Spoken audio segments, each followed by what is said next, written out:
How do you end your story? Obviously, this is really important. We want to make sure everything pays off. We want to satisfy the reader, make them feel good about committing the time and effort to read your story. And we want to bring them to catharsis so that they feel something at the end of your story. What we're talking about here is the resolution of your story. And in this video, I'm going to walk you through how to create an end of your story that your readers will love so much that they'll tell everybody they know to pick up a copy of your book. My name is Tim Grahl. I'm the CEO of StoryGrid, and I've been working with writers for over 15 years. My partner, Sean Coyne, is the creator and founder of StoryGrid, and he's a writer and editor with over 30 years of experience. This video is a continuation of my series on the 5 commandments of storytelling. Stories are about change, and the 5 commandments are how you ensure that that change is happening in the right way in your story. The resolution is the 5th and final commandment, so if you haven't yet, go down to the description and watch the previous videos in this series to get the most out of it, but I'll do a quick recap right now. Commandment number 1 is the inciting incident. This is a ball of chaos that comes into your protagonist's life and knocks them off balance. This ignites the want in your character, the thing they're going to pursue for the rest of the story. Commandment number 2 are progressive complications. As your protagonist pursues their want, they run into obstacles that get in the way that they constantly have to fight to overcome, and these are the progressive complications. And eventually, those progressive complications get to a point called the turning point. And the turning point is when your protagonist realizes life is not going to go back to normal. They may not even get their want, and if they do, they're going to have to suffer a lot more than they thought they would, which is going to drive them to commandment number 3, the crisis. This is the choice your protagonist has to make.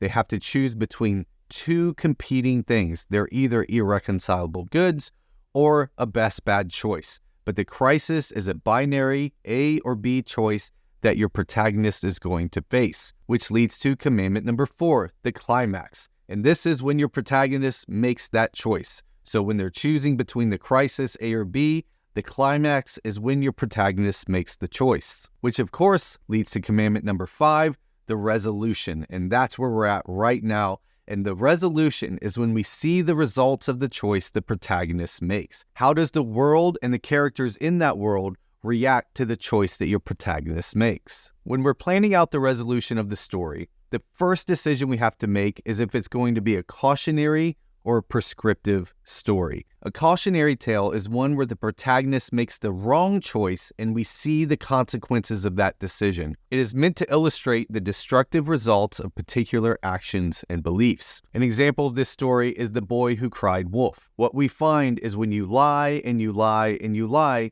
nobody will believe you, especially when you absolutely need them to. So this is a cautionary tale against telling lies. Another cautionary tale is Romeo and Juliet. We see what happens when feuding and vengeance is the most important thing, and we see the negative consequences of that belief system.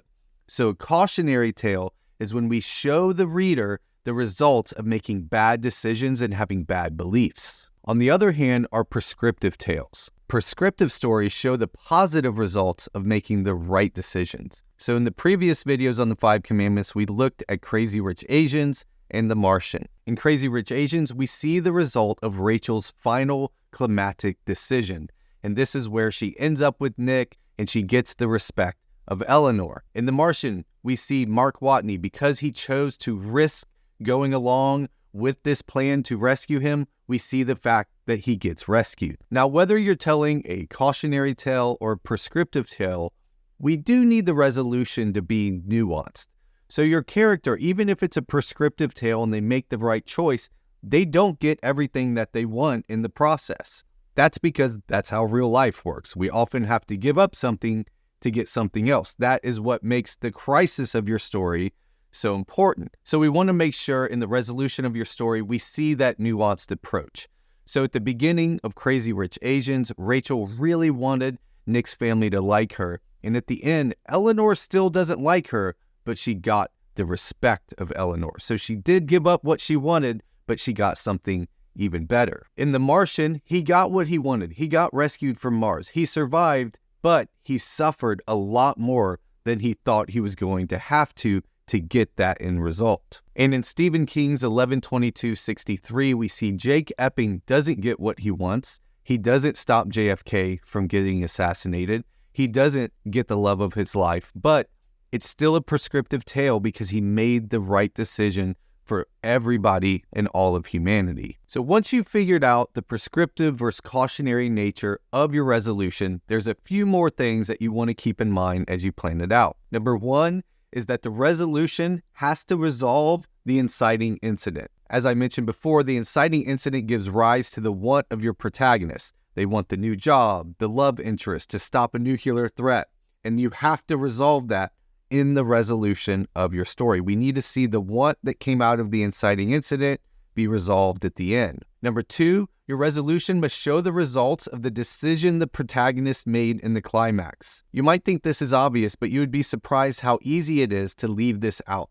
We have to see the protagonist pay the cost of their climactic decision. Whatever decision they made at the climax, we need to see the results of making that decision in the resolution. And finally, your resolution must resolve all of the open storylines. If you don't address them, you will leave the reader wondering what happened or what happened to that character or what happened with that story, and not in a good way. Obviously, if you're purposefully leaving a cliffhanger, that's totally fine, but make sure if you set something up in the story, you pay it off at the end. So at this point, we've covered all of the 5 commandments of storytelling. So what do you do next? First of all, study masterworks. We talk about this all the time at StoryGrid, but the way to tell a unique, innovative story is to know your genre really, really well. So go back to the books and the movies that you love in the genre that you're writing in and see how they did all of the 5 commandments. So go back and watch them and read them and make a spreadsheet with 5 columns for each of the 5 commandments and fill them in for how they're showing up in all of your favorite stories.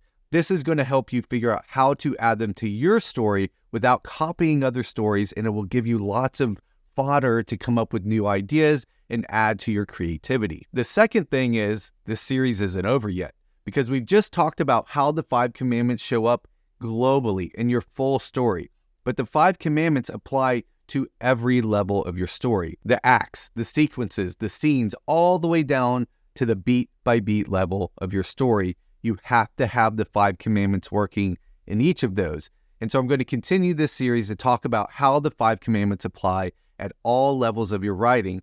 So make sure you like this video, subscribe to the channel, and hit that bell so you get notified when I come out with those and all of the other training videos I'm going to continue to put out on this channel. Also, make sure you go to storygrid.com, sign up for the newsletter, and check out all of the great resources we have available there. And as always, thanks for being a writer. Thanks for being a part of our community here at StoryGrid, and I'll see you next time.